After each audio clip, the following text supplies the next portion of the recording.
wabarakatuh. Waalaikumsalam warahmatullahi wabarakatuh. Saat ini kami akan berbincang bersama dengan Pak Dian Krisdiana sebagai narasumber kami dalam obrolan tentang komunikasi di dalam perusahaan.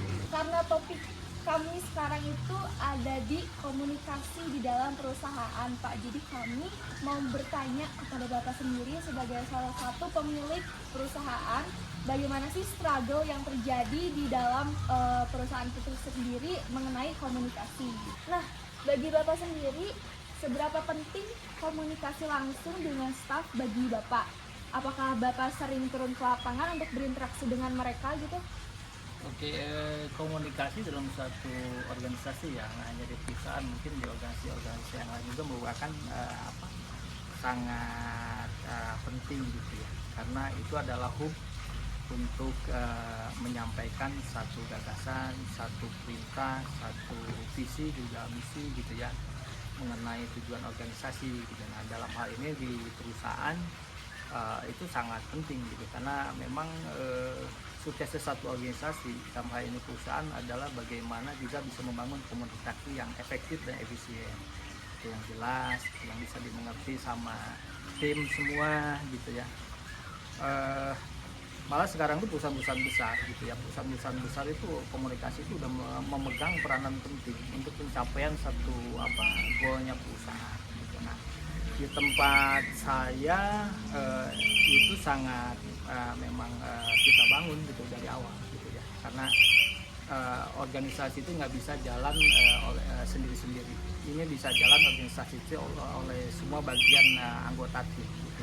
Nah, saya selaku pemilik sudah barang tentu pasti harus punya dulu visi, misi, terus kemudian goalnya apa gitu ya, mengenai perusahaan ini. Kemudian kami terjemahkan dalam satu rencana kerja. Rencana itu kerja itu juga tingkat manajerial, kemudian juga disampaikan pada bawahan-bawahannya gitu. Nah, untuk berjalan komunikasi ini bukan hanya verbal, tetapi bisa juga tulisan. Nah, dijelaskan dalam bentuk SOP, sistem operation procedure-nya seperti apa gitu. Nah, paling nanti koordinasi mengenai progres dan kedepannya seperti apa, sistem monitoring seperti apa gitu. Nah, biasanya komunikasi itu orang kan terbatasnya cuma ngomong ya. Betul. Nah, mungkin kalau dalam ini pernah belajar nggak di tentang manajemen, bahwa kita ada POAC itu, benar nggak ya? Plan, Organize, Action, sama Control. Jadi itu memang komunikasi itu yang tadi dalam bentuk tulisan harus dituangkan dalam suatu rencana kerja gitu ya, kemudian diorganize, kemudian actionnya seperti apa, kontrolnya seperti apa, seperti itu. Nah, itu kalau itu udah tertuang visi misi goalnya perusahaan, itu insya Allah sih paling enggak kesalahan-kesalahan bisa diminimalisir. Hingga bagaimana sistem monitoringnya, biasanya orang kita di Indonesia tuh pintar membuat rencana, Betul. mengorganize gitu ya. Action sama controllingnya biasanya yang lemah gitu. Nah, Berarti komunikasi itu sangat membantu dalam proses perkembangan di perusahaan ya, Pak ya, sebagai kayak dasar fundamentalnya gitu. betul kasarnya begini, dalam satu hubungan sukses enggaknya hubungan gitu ya, mau misalnya interaksi antara dua orang kan Komunikasi betul, Iya. untuk menyampaikan maksud dan tujuan visi misi untuk bergabung bersatu agar perusahaan itu bisa berkembang ya, Pak. Betul. Nah, yang terus juga yang selanjutnya juga bisa menyampaikan bahwa keinginan perusahaan seperti apa, kemudian juga karyawan juga seperti apa. Titik temunya yang tadi ini kan goal bisa tercapai gitu. Yes. Dalam hal ini juga komunikasi juga ya, di satu sisi bahwa pemilik itu juga pertama harus transparan, kemudian juga kita harus juga otoriter, Betul. yang kemudian juga ada pendelegasian seperti apa gitu ya. Baik Pak, selanjutnya teman-teman saya mungkin akan ada pertanyaan-pertanyaan khusus terkait komunikasi dalam perusahaan ini. Boleh Bira dilanjut? Ya, baik Bapak. Saya di sini akan menanyakan tentang tantangan dan solusi dalam komunikasi Bapak. Bagaimana Bapak menangani situasi di mana terjadi miskomunikasi yang dapat berdampak pada keselamatan dan operasional, Pak? Eh, tantangannya sih sebenarnya kembali ke karakter individu masing-masing ya, karena tidak semua orang tuh punya pikiran sama karakter yang Betul. sama. Intinya dalam satu organisasi, dalam hal komunikasi, kita jangan baperan gitu ya. Nah biasanya itu yang merusak hubungan antar karyawan hubungan sama pemilik atau sama superiornya gitu ya. Nah biasanya kita kalau itu ada masalah itu hanya sebatas di meja kerja di luar, dan itu harus selalu ditanamkan gitu ya, bahwa di luar itu adalah biasa. Karena ribut pun juga kalau di tempat saya biasa diskusi, karena apalagi di bidang teknikal gitu ya, di tambang itu kadang juga tiap orang, para engineer juga punya individu ego sama idealis masing-masing gitu. Cara berpikir yang Tapi berbeda. yang tadi kembali lagi ke rencana kerja, rencana kerjanya apa, goalnya apa, nah di sanalah peran pimpinan harus mengambil keputusan. Nah biasanya kalau misalnya masalah personal gitu ya, kita duduk bareng juga, biasanya ada kan kita ada istilah coaching gitu ya, ada coaching kalau misalnya yang tadi, kalau misalnya orang yang nggak ada kekurangan dalam hal pekerjaan, ada training, kurang keterampilan. Oke, baik Bapak, terima kasih atas ilmu ataupun pengalaman Bapak yang telah diberikan terhadap kami. Sama-sama. Baik, mungkin pertanyaan selanjutnya dari teman kami akan ada pertanyaan mengenai transparansi dan keterbukaan. Boleh? Ya, Dari sebelumnya mungkin Bapak udah mention juga tentang transparansi ya di pertanyaan pertama. Nah, saya mau bertanya nih, dalam industri ini kan keputusan bisnis itu bisa berdampak langsung ya pada karyawan. Bagaimana sih cara Bapak menjaga transparansi di dalam keputusan perusahaan agar karyawan tuh merasa dihargai gitu? Yang jelas gini, karyawan tuh bisa sebenarnya betah di loyal ya di satu perusahaan tuh, gaji itu memang penting tapi bukan nomor utama. Betul ya. Biasanya karyawan bisa loyal tuh karena ada apresiasi dari perusahaan gitu ya.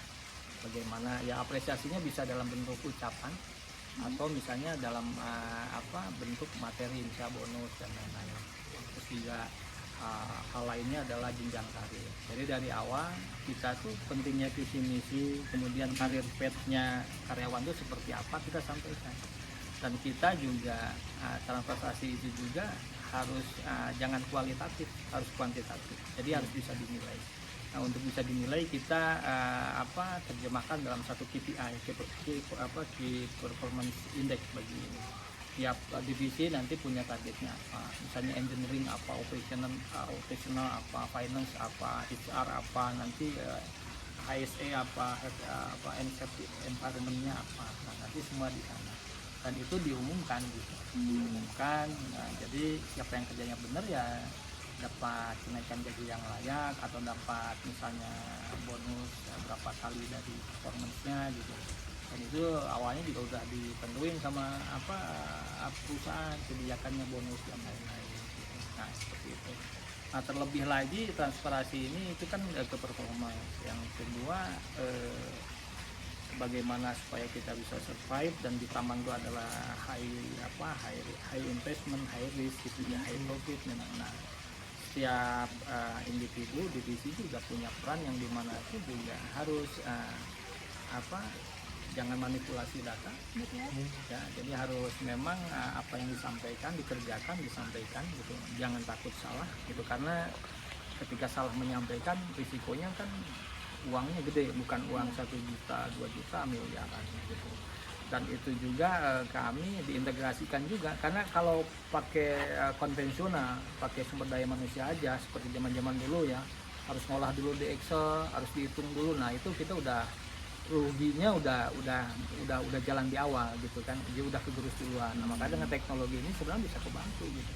Jadi kita real time dari alat berat di site itu real time pakai teknologi satelit semua. Jadi semua tuh di meja-meja di situ, di direksi juga di ini ada dashboard monitor real time produksi berapa sampai ke kosnya berapa, monthly debt productionnya seperti apa, trimanualnya, nanti yearly-nya, project to date-nya, yearly to date-nya, seperti itu ini. Jadi kalau ada apa-apa kita bisa langsung respon gitu, seperti itu. Nah, tadi lagi satu teknologi, kalau dulu kita mau komunikasi yang by phone. Telepon juga dulu sangat susah tuh karena belum GSM belum masuk ke daerah-daerah. Kalau sekarang kan sudah enak ya, dan itu juga memegang peranan penting dalam pengambilan keputusan. Terutama di industri tambang itu kayak gini tuh penting. Gitu. Jadi kita bisa Zoom meeting, bisa apa-apa informasi atau ngasih perintah dengan cepat seperti itu. Gitu. Jadi ya sekarang sudah enak sih kalau sekarang. Tinggal meningkatkan kualitas SDM-nya aja. Baik, terima kasih Bapak insight-nya atas transparansi dan keterbukaan yang ada di dalam perusahaan. Tetapi masih ada satu pertanyaan lagi dari Rajwa yang akan menyampaikan pertanyaan tentang transparansi dan keterbukaan di dalam perusahaan. Baik, terima kasih ya. Kita pertanyaannya tentang mengenai transparansi lagi. Saya ambil satu case dalam satu perusahaan di daerah Malang di Indonesia. Jadi karyawannya itu menuntut demo kenaikan gaji dengan cara mogok kerja. Nah, pertanyaannya seperti ini. Bagaimana implementasi perusahaan Bapak dalam menampung saran karyawan-karyawan Bapak untuk menyalurkan umpan balik kepada karyawan kepada perusahaan? Kayak misalkan, oh karyawan tuh butuh ini, karyawan tuh pengen kayak seperti ini gitu. Oke, baik. Kalau di tempat saya kita yang memikirkan karyawan. Jadi karyawan tuh hanya bagaimana dia bisa bekerja dengan baik. Jadi bagaimana bisa bekerja dengan baik itu tugas pemilik dan direksi sama itunya berpikir apa yang dibutuhkan sama karyawan. Gitu. Pertama misalnya pasti tentang gaji kan ya. Biasanya yang demo-demo gitu tuh karena ada gaji, ada tunjangan yang nggak pas atau kurang.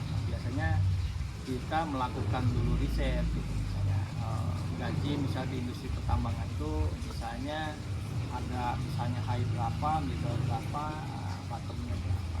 Kita mau memposisikan di level mana gitu, sesuai dengan scale of company-nya. Kalau kita kan kecil mungkin ya di middle up dikit lah. Karena itu juga nanti kaitannya dengan rekrutmen tenaga kerja ya.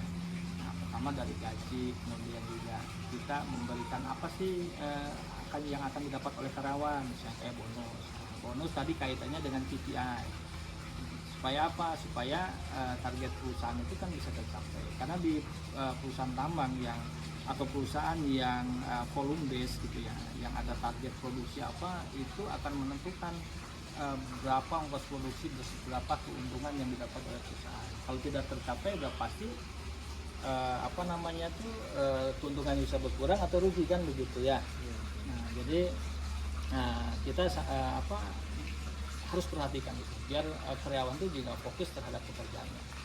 Nah, kemudian di kesehatan, terus juga kompensasi sama benefit itu apa. Kemudian juga